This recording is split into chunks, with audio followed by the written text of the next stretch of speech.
Bien, alumnos, tengan todos buen día. Prosiguiendo con la clase pasada referente al sistema excretor. Bien, estuvimos hablando sobre la función del sistema excretor, función eliminar residuos del organismo al exterior. Está formado por los dos riñones, los dos conductos uretrales, que son los uréteres, la vejiga y finalmente la uretra. ¿Ve? Nos quedamos en los riñones, elemento secretor del riñón, el tubo urinífero, ¿no? Dijimos de que el tubo urinífero es la unidad glandular del riñón. ¿Ok? Bien. Bien, entonces, mucho cuidado porque ahora también vamos a tocar algo del tubo urinífero, la pirámide de Malpighi, la pelvis renal, la zona cortical del riñón, que está formado por los tubos de Henle y de Bellini, la zona cortical, la zona medular, que está formado, la zona cortical o capa medular, capa cortical del riñón, que conformaba los corpúsculos de Malpighi y los tubos de Ferri, y la zona medular, que está conformado por los tubos de Henle y de Bellini. Esa fue la primera parte. Entramos pues entonces a vías de excreción del riñón. Bien, están dados por dos órganos muy importantes. O sea, vía de excreción viene a ser cómo es eliminada la orina al exterior. Excreción, eliminar. Están dados por acá por dos partes que son los cálices y la pelvis renal. Cuando hablamos de cálices, vean, hay el dibujo, el esquema, hay cálices menores, ¿no? Y cálices mayores. Las cálices menores en número de 7 a 14. Miren bien el punterito, ¿ya? Esas son las cálices menores, ¿ya? El conjunto de cálices menores forma las cálices renales mayores, que son de 2 a 3. Miren las cálices mayores, observen, ¿eh? Ahí está, las cálices menores, esa es la mayor. ¿Ya? Cálices mayores, que están formadas por 7 a 14 cálices menores, ¿ya? Miren bien. Entonces, ¿ya? Entonces, las cálices mayores terminan en unos poros urinarios y luego viene la pelvis renal, ¿no es cierto? La orina sigue su recorrido por el uréter, se evacúa en la vejiga, se deposita en la vejiga y es eliminada al exterior por la uretra. Miren bien, ahí están los cálices. Entonces, alumnos, repito nuevamente, las vías de excreción del riñón están dadas por los cálices y la pelvis. A su salida de los poros urinarios, la orina es recogida por los cálices. ¿Qué son los cálices? Los cálices son pequeños tubos de 1 centímetro de largo, más o menos, por 6 a 12 milímetros de ancho, ¿ya? Nacen del cuello de cada papila. Miren bien, ¿no? Ahí está el cuello de la papila, de ahí nacen y se reúnen por su base en grupos de 2 a 3 para formar los grandes cálices. Es decir, conductos colectores más voluminosos, más gruesos, que van a desembocar en la pelvis, ¿no? Que es una especie de receptáculo en forma de embudo, ¿eh? En forma de embudo, de 20, más o menos de 20 a 30 milímetros de altura, por 15 a 20 milímetros en su base, y que comunica con el uréter, por medio de su vértice, ¿ya? Por medio de su vértice de la pelvis, ¿ya? Ese es el recorrido de los cálices. Mucho cuidado. Y la pelvis. Bien, chicos. Pasamos ahora entonces a los uréteres. Los uréteres. Ahí están, alumnos. Ya ustedes conocen eso. Los uréteres es la porción del conducto excretor del riñón que comunica la pelvis con la vejiga, mucho cuidado. Tienen una longitud aproximadamente de unos 30 centímetros el izquierdo y 28 el derecho, ¿ya? Y su diámetro es de unos 5 milímetros. Bien, entonces, bien, el conducto derecho es algo más grande que el izquierdo, ¿ya? Bien, ahí están los riñones, un corte de un riñón, están observando ustedes la corteza renal, ¿no? Miren las pirámides de Malpighi, cómo se forman, los cálices menores, forman los cálices mayores, y la pelvis renal, que ya tiene comunicación con el uréter, ¿no? La vejiga y la uretra, ¿ya?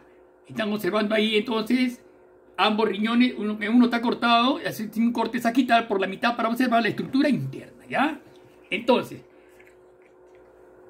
el derecho está más arriba que el izquierdo, Bien, no olvidemos su diámetro, ¿ah? Bien.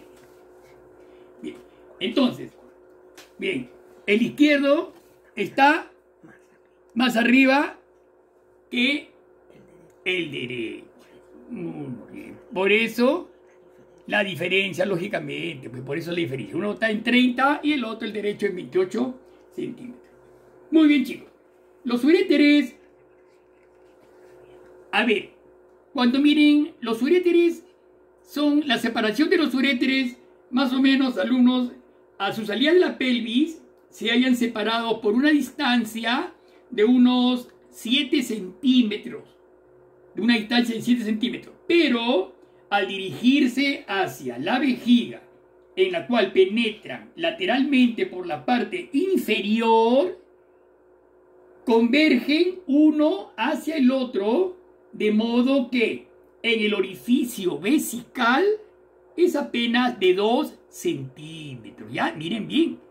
Cuando nacen los uréteres, hay una distancia entre ambos de 7 centímetros. Convergen ambos lateralmente por la parte inferior, ingresan y la distancia se ha disminuido en 2 centímetros. Y con el esfínter uretral, que está en la parte inferior, forman el famoso trígono vesical. No olvidemos eso, alumnos, ¿ya? Muy bien. Pasamos ahora a la vejiga. Bien. La vejiga es una bolsa muscular elástica que se encuentra en la parte inferior del abdomen, por detrás del pubis y delante del recto. Mucho cuidado la ubicación de la vejiga, ¿ya? Detrás del pubis y delante del recto. Mucho cuidado, ¿ya? Es de forma ovoide, siendo su eje vertical el más largo. Es el eje vertical.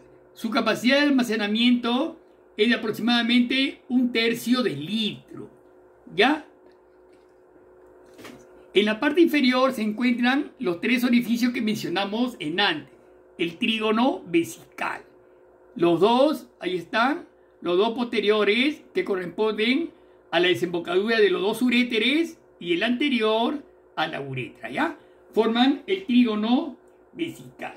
La vejiga, pues, está destinada ¿a qué? A recoger la orina que traen los uréteres.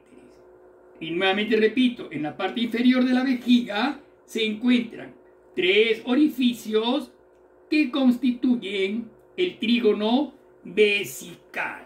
Los 2 posteriores comunican con los uréteres y el anterior con la uretra. Ahí también tenemos la vejiga.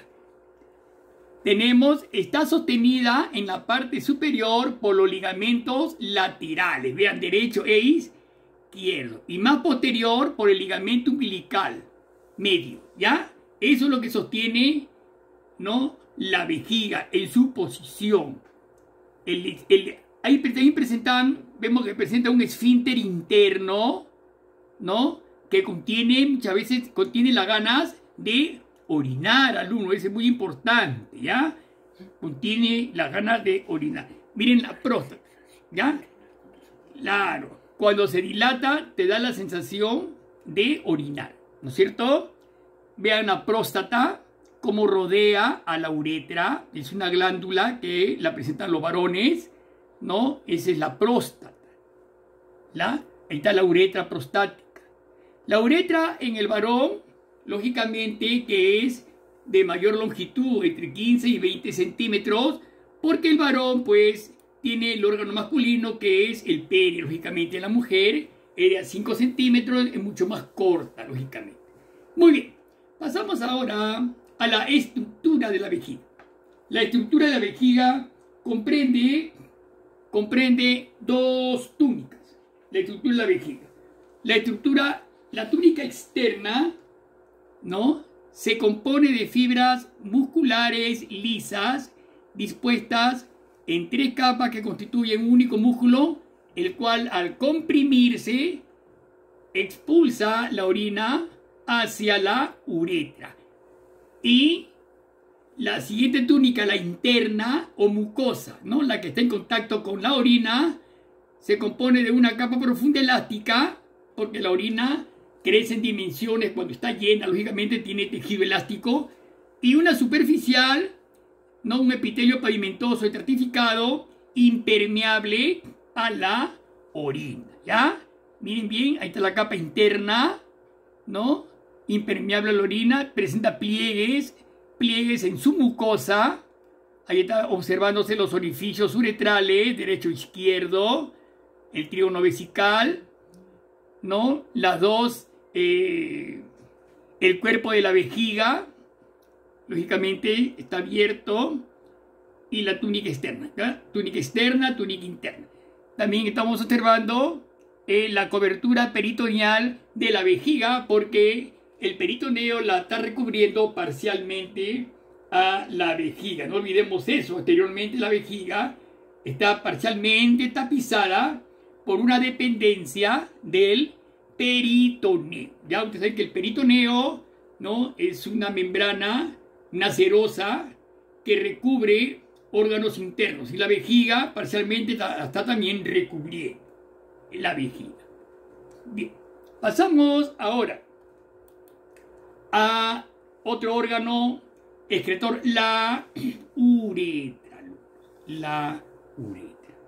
La uretra es el conducto por el cual se expulsa la orina, ¿no es cierto? La expulsa. Entonces, la orina es empujada por la contracción vesical, ¿no es cierto? La capa externa expulsa la orina al exterior. Se abre al exterior por el meato urinario. ¿No? La base de la uretra está rodeada por un músculo circular llamado esfínter uretral, que se compone de fibras lisas, normalmente contraídas, y de fibras estriadas, que permiten, pues, mantener cerrado este conducto y resistir el deseo de orinar. Veamos ahí, mucho cuidado. En la izquierda, miren el puntero. Ahí estamos observando la uretra masculina. Es de mayor longitud, ¿ve? Largo, como le dije, por el pene, ¿ve? Ahí inclusive se ve el pene como atraviesa, ¿no?, prácticamente por el centro al pene y termina en el meato urinario, ¿no es cierto? Ahí está el esfínter interno y el esfínter externo. La próstata, como le dije, que rodea a la uretra, ¿no es cierto? Tenemos las aberturas del trígono vesical, la próstata, infísteres y la uretra. A la derecha está el femenino, ¿no?, de una longitud de 5 centímetros aproximadamente, ¿no?, su uretra bastante pequeña. También presenta su esfínter interno y su esfínter externo. Lógicamente también el trígono vesical. ¿Ya? Ahí están. A la derecha tenemos los esfínteres internos y externos. Miren, ahí está, miren. Mire el esfínter uretral interno.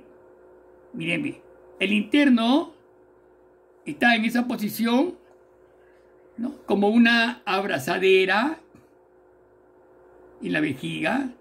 Entonces,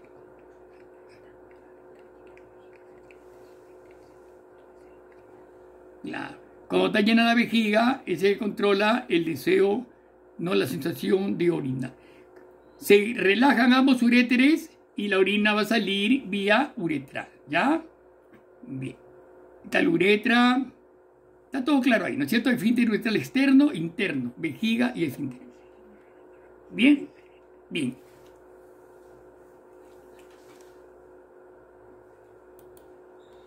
Muy bien. Una vez que hemos terminado ya las partes u órganos del sistema excretor, riñones, uréteres, vejiga y uretra, vamos a pasar a la parte fisiológica, o sea, la composición de la orina, ¿ya? La fisiología del aparato urinario. Alumno, la orina es un líquido, como todos conocemos, es un líquido amarillo y de reacción ácida. No olvidemos, ya es algo más densa que el agua. Su composición es aproximadamente la que están ustedes observando. Agua, 955%. Cloruro de sodio o sal común, 10%. Urea en un 20%. El ácido úrico, 0,5%. Otras sustancias, 14,5%. Los sumados, ya saben, suman el 1000%. Miren, ácido úrico, una pequeñísima cantidad, ¿no? El ácido úrico y los demás componentes. Esta es una composición que todos tenemos aproximadamente, alumnos. Es una aproximación, ¿no? Cuando varían estas cantidades, va a prevenir alguna enfermedad, ¿ya? Estas porciones, como dicen, no son fijas, varían según el régimen alimenticio, no olvidemos, ¿ya? La orina contiene dos materias colorantes muy importantes, que son la urobilina y el urocromo. La urobilina es de un color rojizo. ¿De dónde proviene la urobilina? Proviene de la bilirrubina de la bilis, en parte reabsorbida en el intestino delgado. No olvides, la bilirrubina proviene de la urobilina, proviene de la bilirrubina de la bilis. Y el urocromo, de un color amarillo, que es un pigmento bastante importante porque le da el color a la orina también. Urocromo, no te olvides, urobilina, que proviene de la bilirrubina de la bilis, y el urocromo amarillento, que le da el color a nuestra orina, ¿ya? Bien, el agua. El agua es el elemento más abundante de la orina. Hay que recordar, alumnos, que el aparato urinario constituye la principal vía de eliminación del exceso de agua. No olvidemos eso, ¿ya? Del exceso de agua. Una determinada cantidad de cloruro de sodio que ingerimos con los alimentos es retenido en el organismo para formar el ácido clorhídrico del jugo gástrico. Ustedes saben que la mucosa estomacal secreta jugo gástrico, ¿no? El jugo gástrico contiene ácido clorhídrico, alumno. Muy importante en la alimentación, en la digestión, porque elimina una serie de bacterias que ingresan con los alimentos, ¿no? Esa es la principal función del ácido clorhídrico. Entonces, hay que mantener constante la proporción de la sal, por ejemplo, en el plasma sanguíneo también. Es muy importante mantener la concentración o proporción de la sal en el plasma. La parte restante es la que se elimina con la orina. El otro componente es la urea. La urea es una sustancia orgánica nitrogenada que resulta del metabolismo de los prótidos o albuminoides. Cuando yo te digo proteínas, prótidos o albuminoides, es igual, no te confundas. Prótidos, albuminoides o proteínas es igual. ¿Ya? Entonces, ¿qué es la urea? Es la sustancia orgánica nitrogenada, contiene nitrógeno, resultante del metabolismo de los próteos. No te olvides, cuando tú comes exceso de próteos, de proteínas, de carne, por ejemplo, habrá una mayor cantidad de urea. No te olvides, eso es peligroso. ¿Ya? Entonces, no olvidemos la cantidad de urea que se elimina con la orina. Depende entonces de la proporción de los prótidos que ingerimos, que comemos. Aumenta con el régimen carnívoro y disminuye con el régimen vegetariano. Repito, la urea aumenta con el régimen carnívoro. Ahí está la carne, por ejemplo, ¿no es cierto? El exceso de carne todos los días, entonces va a aumentar la urea. Y va a disminuir con el régimen vegetariano. No te olvides, este producto de desasimilación se produce en todos los órganos, ¿ya? Pero sobre todo en el hígado y en el tejido nervioso. Por ejemplo, un trabajo cerebral bastante intenso produce una mayor cantidad de urea, ¿no? Entonces, ahora, la urea expuesta al aire se transforma en carbonato de amonio, por ejemplo, ¿no? Entonces la orina tiene un fuerte olor amoniacal. Cuando uno orina en un determinado lugar, hay muchas personas orinando, uno se acerca y se siente el olor amoníaco, es por la urea. La urea entonces, cuando se pone al aire, se transforma en carbonato de amonio, una sal, ¿no? El carbonato de amonio, entonces tiene un fuerte olor amoníaco. El ácido úrico es otro componente que está en pequeñísima cantidad, de 0,5. ¿De dónde proviene? Proviene también de la transformación de los albuminoides. No te olvides de la transformación de los albuminoides. ¿Ya? Existe en la orina, ya sea en disolución o formando uratos, sales. Entonces, a consecuencia de una alimentación demasiado rica en carne, aumenta la cantidad de ácido úrico, ¿no? Formado en el organismo y ya no puede disolverse en su totalidad en la sangre. ¿Qué sucede cuando ya no puede disolverse en la sangre el ácido úrico? El exceso cristaliza en forma de pequeñas agujas que se depositan en los cartílagos de las articulaciones, ocasionando una enfermedad que se llama la gota. Ahí está, el ácido úrico produce la enfermedad llamada la gota y todos los trastornos del artritismo. Todo lo transforma. Artritismo es una inflamación de las articulaciones. Por eso, no olvidemos el exceso de ácido úrico. También el consumo excesivo de prótidos. ¿Ok? De prótidos. Mucho cuidado, ¿ya? Además, alumnos, no olviden lo siguiente. Además, la orina contiene fosfato. Los fosfatos son sales, ¿no? Contiene fosfato que procede de la desasimilación de los tejidos óseo y nervioso. Entonces, la desasimilación de los tejidos óseo y nervioso producen fosfato. No olvidemos, ¿ya? Eso es muy importante. Como los fosfatos son poco solubles y pueden depositarse en forma de cálculos urinarios. Mire, esos cálculos urinarios que se depositan en la pelvis renal, alumnos, ¿no? El paso de estos cálculos por las vías urinarias, o sea, por el uréter, causa terribles dolores conocidos como cólicos nefríticos. ¿No es cierto? Más en el hombre, lógicamente, porque el hombre tiene la uretra más larga, ¿no? Para eliminar estos cálculos nefríticos, ¿no? Es bastante difícil, ¿no? Hay que ir a un urólogo, un tratamiento, porque es bastante doloroso estos cólicos nefríticos. Bien, alumnos, estos son los principales componentes de la orina, ¿no? El agua, hemos hablado de cloruro de sodio, de la urea, del ácido úrico, de los fosfatos, ¿no es cierto?, de los carbonatos. Bien, chicos. Entonces, ahora, alumnos, Veamos qué nos sigue ahora.